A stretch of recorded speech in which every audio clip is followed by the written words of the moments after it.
Hi, this is A. Wesley. That ain't just like a TI is. Like my video, please give it a thumbs up. If you like my channel, please subscribe.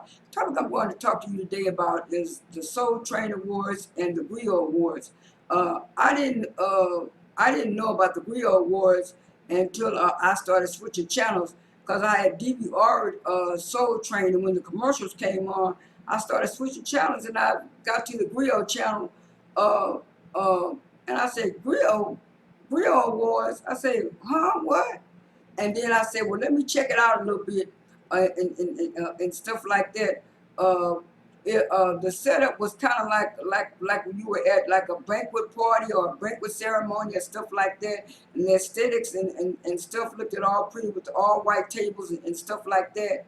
And then I saw a clip of Fantasia performing and singing to the guests down the hallway. And then there was another clip that was on Twitter where it was Patti LaBelle, Queen Latifah, uh, Yolanda Adams, Fantasia, Jennifer Hudson. All of them were singing together with Patti LaBelle, and I think they were singing "I'm Not Your Superwoman," and that was a good appropriate song. Like I said, from the little clips that I did see online and stuff, I saw that Tyler Perry got an award for, I think he was being movie icon or something. And then I seen the clip where Dave Chappelle had won an award. I did like Dave Chappelle's little speech and stuff like that. And Jennifer Hudson had a speech too, but she had kind of like a singing speech, and then she just went on and thanked her family and everybody. And she was saying that that was the anniversary of her, of her mother and her sister getting killed by that man, and she just so happy that people are celebrating that she's an EGOT winner and stuff now, and stuff like that. And so Queen Latifah's speech was nice too. She was telling Tyler Perry and Byron Allen that she really do thank them for having the Grio Awards and for honoring her. And like she said, people in the industry tried to tell her no, and she said she assumed that people was telling them no too.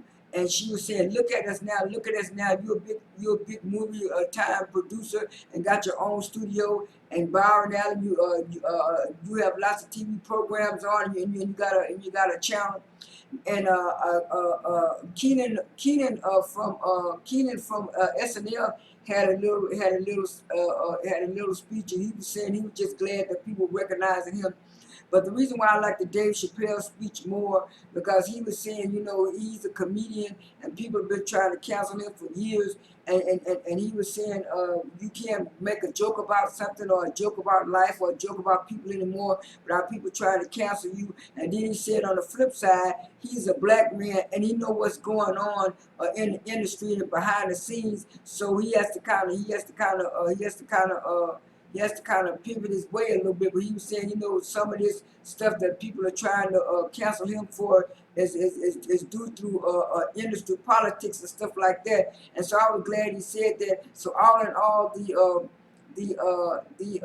Grio Awards were good. Now on to the Soul Train Awards. The Soul Train Awards started with with the Soul Train red carpet, and they had three hosts. Letoya Luckett, Tank, and this girl, I think her name is Sopie Fields from Sisters. They did the cipher, and Letoya kind of talked to she kind of talked to Major about what he was going to be doing next on his career, and then she also mentioned that Major wrote 3 songs on her last album, and he was saying that he really was grateful to her because she was the first artist who gave him credits for writing and trusted him to write her songs. And said, and then next thing you know, Tank was talking about that he don't want to hear this rumor about R&B is dead, R&B is not dead. And then he introduced some kind of young guy who sung a song, and then the next thing you know, they had the Sophie girl talking to she was talking to Candace from Real Housewives of Potomac about what what is the spirit of Christmas to her? What does Christmas mean to her? And she say, having family time with her family, spending time with her family and stuff. That's what Christmas is about for her. And then the next thing you know, it switched back. It switched back to Letoya. Arm and take his flower and telling and stuff like that. And he said, okay. The next thing you know, Tank introduced Flo, and they sung a acoustic version of Cardboard Box. That was, I think, one of these performances from the red carpet show. I call it a pre-show. They call it a red carpet show. But anyway, Flo did a good job. Acoustic, their vocals are always on point every time they're singing stuff. So they had a good performance. And then they had they switched right before I think it was like either right before or in between the Soul Train Awards. They had the Cypress, and they did it a little different. They had Tasha Cobb, Money Long, and and uh, and this other guy. I think his name was Dishron or Dyson or something, and all three of them, they were kind of giving like a little mini tribute to Michael Jackson. They sung one of Michael Jackson's songs, and DJ Nice, played the beat and played the beat, and they kind of added their own verse to it. It was a different verse to it, and then at the end, he played "Wanna Be Starting Something," and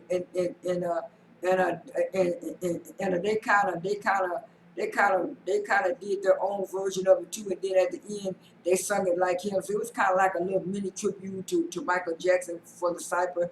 Like I said, they had 3 or 4 people singing at the same time, and then the awards started, and the first performance of the awards was Money Long. She sung her song "Painful." The way the setup was, it was like a theatrical setup where she was singing, and then she was arguing with her boyfriend, and then she was telling him about she found out he cheated or something like that, and then she was making him get his clothes and leave and stuff like that. And then after that, she started singing about she thought everything was gonna go their way. She was like in some kind of pretty pink red velvet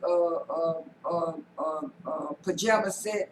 And then she went from there, and then she had like an open door, and she opened the door, and she was fussing at him at the door, and then he left, and then it's like she was crying on the bed, crying, and talking about she almost gave up on love. And then the last scene was where she had almost gave up on love, and then she opened up the door, and then the actress Paige, I forgot her name. She used to be on Tyler Perry's The Oval, and I think she's on one of 50 Cent's new shows. Anyway, she did it, and I liked that Money Long's performance up until the end, and it was like she was looking at the girl, and the girl was looking at her, and they was about to kiss, and then they turned around. And I'm looking at it. It's so many white artists have done that before.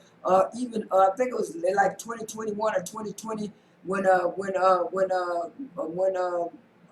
Lil Nas X tried to kiss that man on, I think it was Billboard Awards and stuff. Madonna came out and said she the one did it first in the 80s with Britney Spears, and I was saying, yeah, I don't know why these young artists thinking all this gimmicky stuff and over the top stuff is entertaining to people. Maybe to them and some of their little audience, but not to everybody.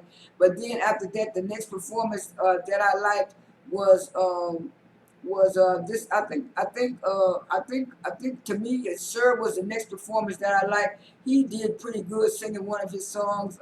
He had some background dancers and stuff, and he was singing. And then the next performance I liked was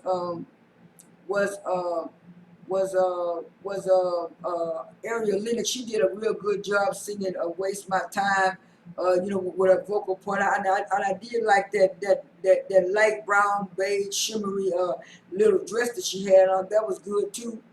And then The next best performance that I like was Escape. I like the Escape's tribute and stuff. Now I had a little like I wasn't getting into it, but I had a little stuff with some people on Twitter because some people thought I was just let me pause this. I have a call coming in. Okay, I'm back now. And then they were saying, you just did the whole performance was good. You probably didn't see the whole performance. Hey, Wesley, they did a good job. I rewatched it again twice last night before I did this video.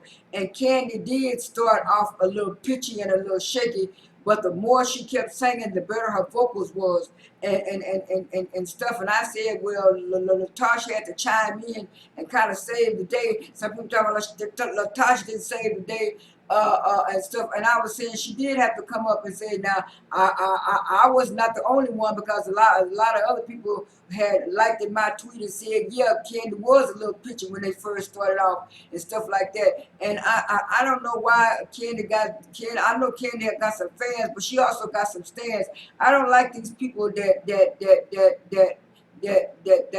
think their favorite artist can do no wrong, and when you give them a little critique, a little constructive criticism, they get all mad, and go crazy. That's what opinions are for. They're for different people to have different opinions. You might have a different opinion from me, and I might have a different opinion from you. But we don't have to keep going back on Twitter about it. Like I said on my Twitter, I said what I said, and I wasn't going to repeat it. She was a little pitchy at the beginning, but she did improve. As they kept on singing, and she did come out with the vocals on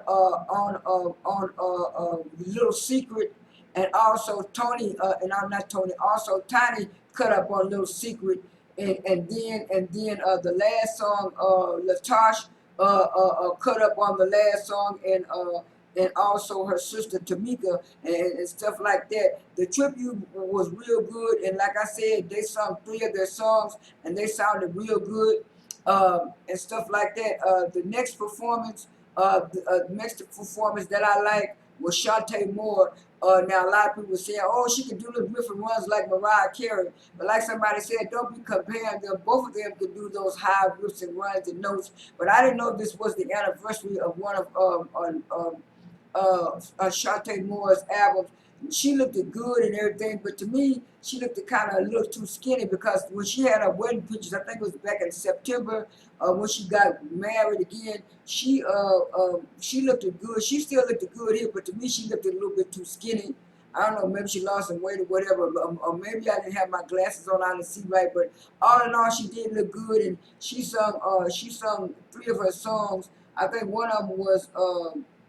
I think one of them is. I think one of them was Shantae's Got a Man. I think Love All Over You and All Right. Those are 3 songs from my album, but I didn't know her album was having an anniversary, and that was good.